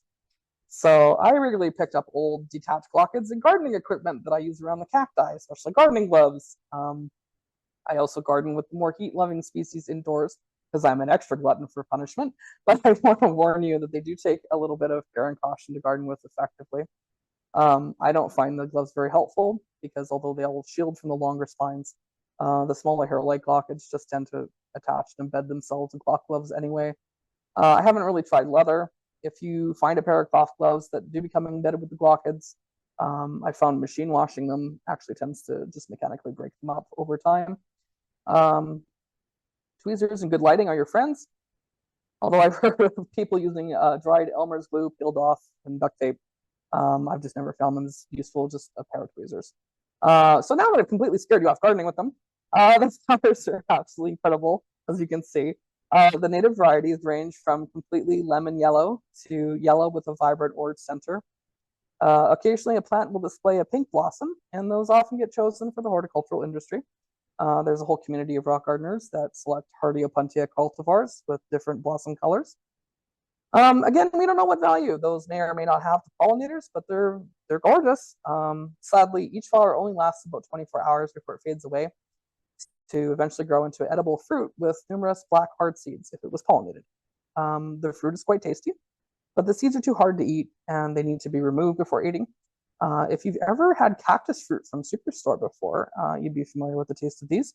Superstore imports Opuntia cactus fruit from down south once a year. These are great planted in areas where you want to deter wildlife and or humans. Cats dislike them. Rabbits aren't going to brave the spines. Deer aren't big in them either. And humans aren't really happy getting spines embedded in their feet and ankles. My rabbits took a few hungry nibbles in between the spines and promptly gave up forever. I have better forage for them elsewhere in the yard. The pads are actually fully edible for humans, though, if you can remove the spines. They can be burnt off in a fire. Better still is getting them while very small and young before the spines form in the spring. They taste a lot like green beans, and they're quite good fried. So this is another cactus species native to Manitoba, often found in the spruce woods area. It has a few common names like pincushion cactus or ball cactus or spiny star. Each head is between 1 to 2 inches wide, and older clumps can form really large masses of 30 to 40 heads. The plant flowers in June to July with hot pink star-shaped flowers. The plant forms a small pinkish-green edible fruit ready in late July to August, filled with many tiny edible seeds that taste kind of like a sweet table grape. The seeds have a really long viability. The seeds I collected in 2015 were still germinating this year in 2024. Although there's some pollinator data published for this species, it is species that are more southern and not native to Manitoba because this plant actually has quite a long range. So no published data for native Manitoba pollinators is available. I'm hoping to eventually self-use, but it's taking time for them to grow. So this is Anemozidens, or Opuntia fragilis, or the fragile prickly pear. These are another Opuntia species that has pads. This one is quite a bit smaller than the example I showed you earlier, and unfortunately doesn't tend to flower often in a garden setting. No one's quite sure why. Some people get it, some people don't. These plants will break off of the mother plant really easily, which is likely how it spreads in the wild, hitching rides on unsuspecting mammals rushing past. People often bring it home on their shoes when they're hiking. And that was all of the plants for tonight. I hope I gave you enough of an introduction to pique your curiosity. And remember, you can refer to the downloadable PDF, which will include all the information and all of this on the slides that you saw tonight. These are the sources that I used to put together all the information in this talk. The vast majority of the pollinator information on my slides came from the excellent website illinoiswildflowers.info. That's really good about citing their pollinator data. Being that they're slightly further south, not every plant listed on their website is also found in Manitoba and vice versa, but many Manitoban species are listed on the website, and it's a great resource for information on native plants of the tallgrass prairie in the Midwestern regions of the continent. I've listed all the websites and people that have been publishing content on Anishinaabe-Mowin plant names and traditional uses that I've sourced for this presentation, as well as any literary sources I've used, scientific papers on bee nutrition, dandelion pollen, and other information I've discussed are linked as well. As I mentioned in my introduction, I'm very much a science-based gardener, and I believe that reliable scientific data is important. I've relied as much as possible on peer-reviewed sources or on recognized authorities doing research in these spaces, like the Xerces Society. I also highly recommend the blog Garden Professors and the corresponding Facebook group, the Garden Professors blog, for strictly science-based gardening. All advice is by horticulturalists studying up-to-date science and gardening, and I'm so happy that some solid research is finally being done on home gardens and landscapes. So this is a list of websites I highly recommend you check out for further learning. I've included many examples of native alternative lawns with lots of photos to give you a better idea of what your space can look like. You might notice some of these resources are from the US, some from areas that aren't even part of the tallgrass prairie. I've still included them because the majority of information of them in them is still applicable here in Manitoba. The US is quite a bit ahead of Canada in focusing on the importance of utilizing native plants in landscaping and restoration. So many of my articles are from the US, although I've tried to include as much locally sourced and relevant information as possible. There's a lot of great information in both the sources and the resources section of the handout. I've included more in-depth resources on how to get started creating an alternative lawn, design templates, various detailed resources on pollinators, bees and butterflies, how to create nesting habitat for native bees, stack posters, plant lists, and more. If you're still looking for more inspiration and information, definitely get comfortable one evening, open some browser tabs from the resource list. This will all be clickable. If you've enjoyed this talk tonight and you're interested in getting more involved with the prairie, please consider becoming a friend. Your support enables us to hold events like the Winter Speaker Series, Snowshoe Sunday, and the Monarch Butterfly Festival. You also get our quarterly newsletter and discounts on prairie planting workshops, seeds, and books in our bookstore, and you'll be on our mailing list for our social and volunteer gatherings. Here we are at the end. I really hope you enjoyed the tour of these species. I always appreciate the opportunity to be able to pontificate about native plants and gardening with them for an hour, I don't know how long we've been doing this for. And I hope it was informative and interesting. Please do consider donating, support the friends and the work we do. Don't forget to reference my source and resource lists when you're planning your garden next year. And I hope tonight gave you some good ideas to start with. We'll get the link out to everyone as fast as I can. Thanks for coming out. Looking forward to your questions.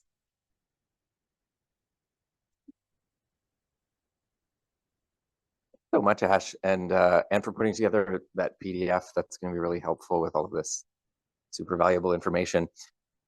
We've got about 15 minutes for questions. So as I mentioned at the beginning, if you've got a question and you are here in person, put your hand up and I'll bring this microphone so that folks on Zoom can hear. And then Marika's also going to pose some of the questions that are showing up in the chat. But we'll start here. So one of my questions is, if you're doing the whole lawn area with like a foot and you've got a couple established trees, should you be worried about them, like the depth? I would clear it away from the bark a little bit.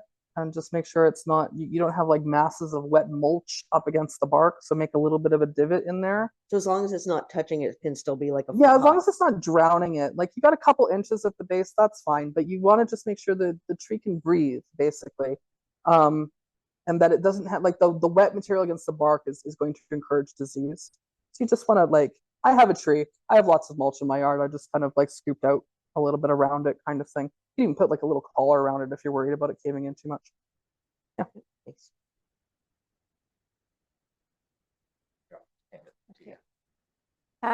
For if you have grass, I've also heard you can like skim the grass Yep. off the top and flip it over. Yeah, that's a And sod use- cutter. Okay, and use that as a Yeah. base. Yeah, you can do that as well. That's another way to do things. Okay, And you just flip it over and leave the grass on the top to rot. as a Yeah. as a fertilizer kind of. Yeah, So I yeah. was just wondering if that would be over fertilizing or No, because it's still using the plant material that's there, right? Like Okay. it's already existing, and then that's going to rot. The only problem with that is that if you have black grass, I mean, that will still grow through it anyway. It doesn't okay. matter if you sod cut that; it'll still grow. Yeah. Okay.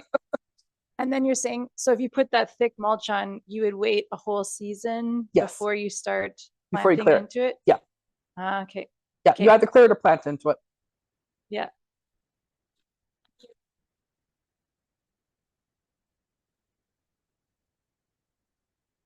I wonder if you wait the full season before you plant into it, into the mulch, don't you have any issues with weeds that grow up and self-seed and have to be blown in there? If it's really thick, they have trouble growing, and whatever does manage to grow, because some things will, super easy to pull.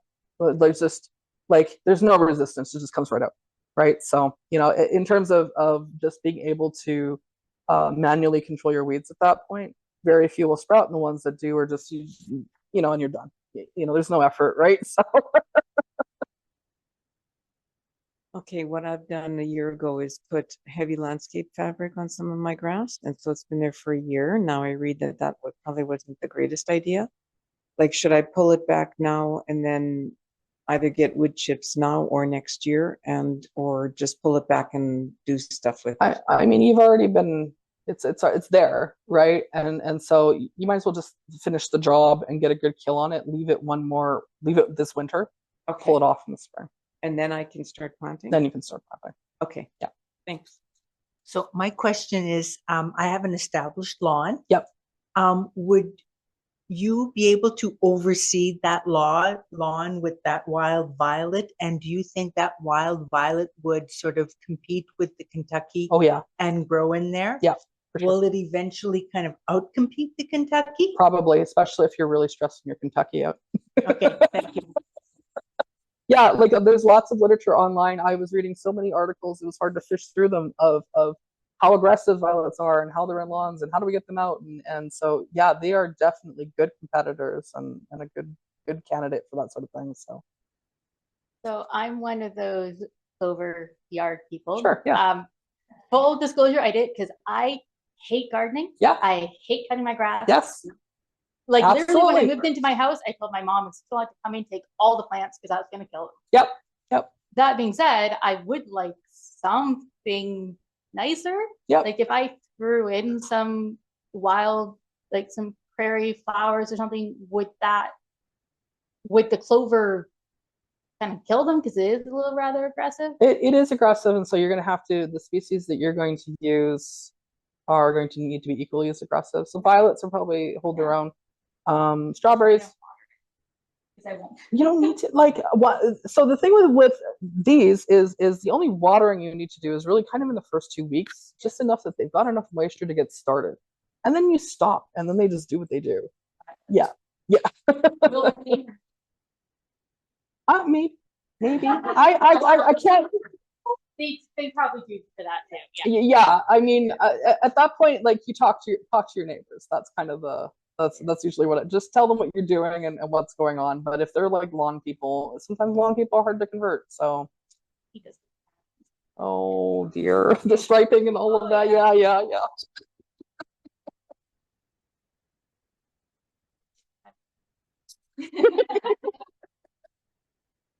So you have clovers. Is there any bylaw that is allowing you to have that and not get any fine? Because, you know, like it's sometimes if you have a long grass, it's not tolerated. But then if you have a native that is being almost becomes like invasive towards your neighbor, is it safe to do that? So I actually have a little bit of personal experience because the renters next door phoned the city on me when I broke my foot and my yard got out of control a bit. So the general rule is you need to keep your foliage 6 inches or less. And you have to keep noxious weed species out of your yard. The noxious weed species list is maybe not, I don't know.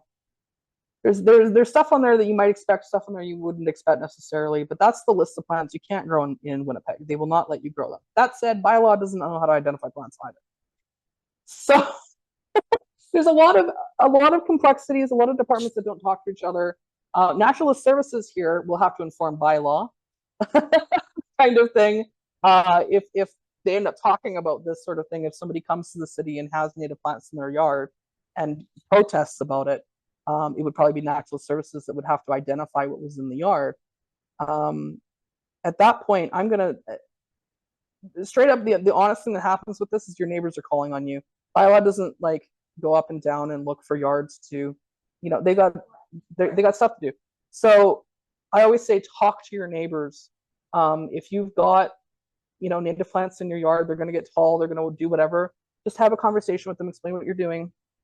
Put up a sign, explain that you're willing to cut things back that are on their property, or you're willing to compromise and not plant things that will spread beside them, or, you know, just have a conversation, and then they're not going to phone you probably, or at least maybe they'll come to you and say, hey, you know, can you cut that back or something before they decide to go the nuclear route, right? And that's usually how you just avoid it, is just having those conversations. But after that point, when you're dealing with bylaw, I just did the proactive thing and I kept phoning them and I'm like, hey, can you come by my yard? I want to show you what species I have.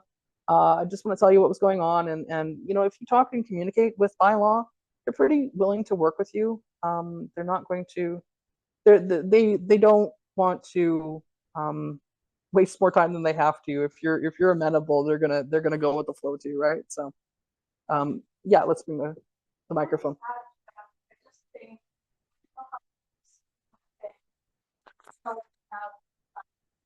Yes. But there's no involvement with a planting native, you know, like prairie native plants. So I just came from DC, and most of the gardens, they had a kind of like a little plaque saying this is the native plant. So then, you know what I mean? So then we shouldn't have have a city people coming to our garden and saying, okay, you know, you have to dig this out. Right. We've got a new, like, an organization here called Trees Winnipeg that is actually like they're introducing some native tree packages and stuff like that. So there's some push towards that. But it's not going as fast as the States. I'll agree. I've been down to the States and what they're doing down there is fantastic. But like, we've got organizations working here, and I've partnered with them and I'm still talking to them. So like, hopefully there's going to be more push towards providing native species. But sometimes it's a little bit difficult. In Trees Winnipeg's case, they have to use a cultivar of a particular cotton. They recommended a cottonwood for riverbanks, and because people don't like that they seed, and they're not going to buy a tree that seeds, and so that's kind of, so in this case they get the cultivars, and you know, again, that's questionable whether or not that has as much ecological value as the native tree, but it's something. At least you're stabilizing the riverbank. That's actually helping as well. So. Yeah, it's complicated.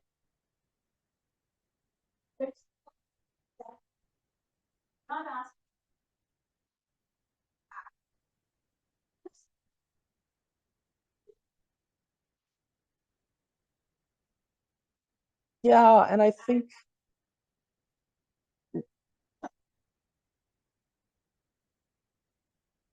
talking to your city councilors, because they're the ones who control the funding for this organization, for a lot of the tree planting, just tree planting in general in Winnipeg. It's all one tiny little budget, all one little pool, and it needs to be bigger because everyone who works in that area absolutely was 100% on board with spreading all of this and getting this going, but the funding is just it's tough to get. So I'm gonna jump in now with some questions from the online audience. That we've got 7 minutes and 7 questions, so we'll try to keep it quick. Cool.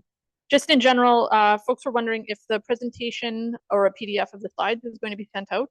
yes, Perfect. it will be sent to the email addresses used to register. If you want it sent someplace different, contact prairie@winnipeg.ca or NorthernWildscapes@gmail.com, which is up on the slide right now. Either one of us will be able to get the PDF to you.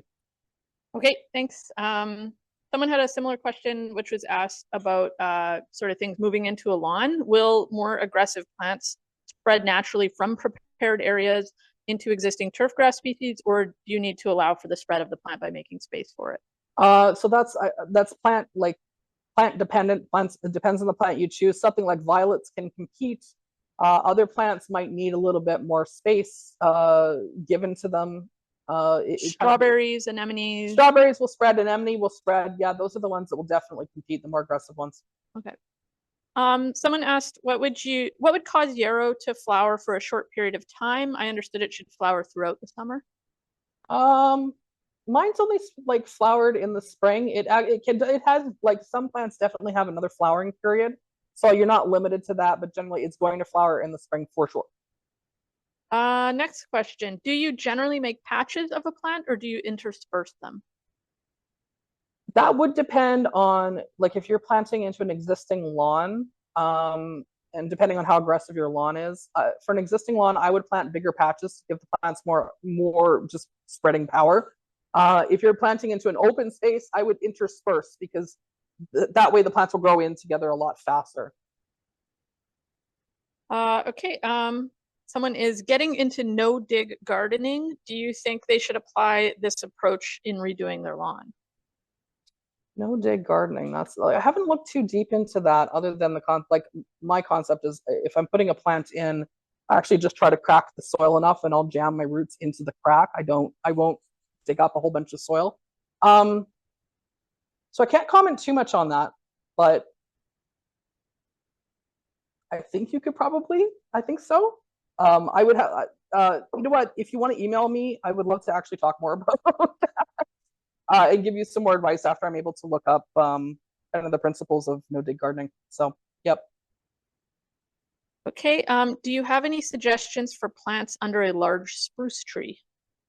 Yeah, that would be the sedges that I was discussing. So oak sedge, assiniboine sedge, the wild strawberries will also do okay under there. Anything like kind of shallow rooted that can tolerate dry conditions and shade. Yeah. Okay, and the last one online I have so far. Have you ever tried digging holes in an established Kentucky lawn to plant shrubs like prickly rose or snowberry?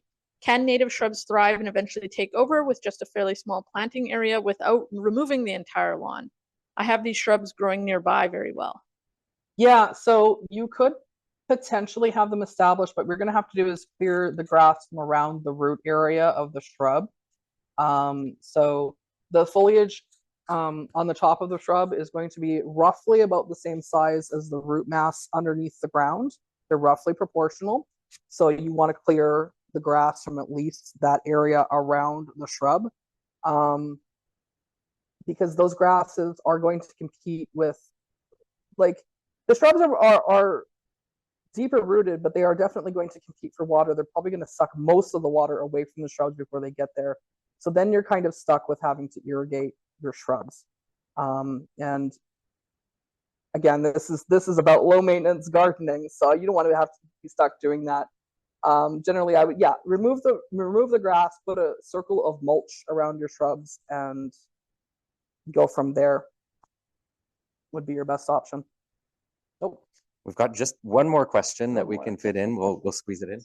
You mentioned wood mulch. How about straw mulching? Yeah, I use straw mulch in my garden. There's nothing wrong with it. It blows away a lot easier for me. Yeah, if you prefer that, then you could. Yeah, it probably would work. I just don't find it like personally aesthetically attractive in my landscape. It's more my put in my garden. But yeah, you could definitely use it. It's not harmful.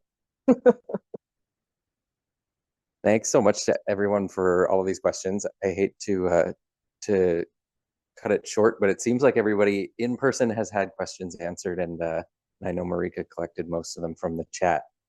But if you do have more questions for Ash, their contact information is up on the screen, and I know that they would be more than happy to continue chatting about this.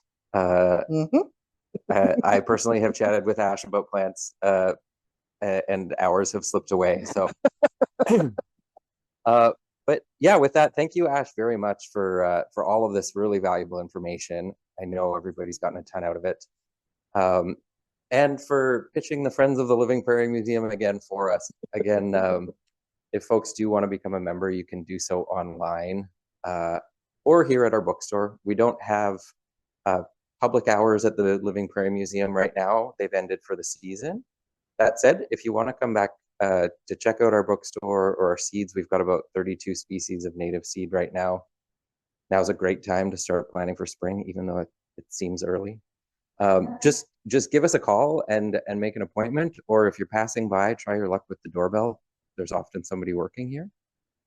But yeah, with that, thank you very much, Ash, and everybody for attending. Thanks.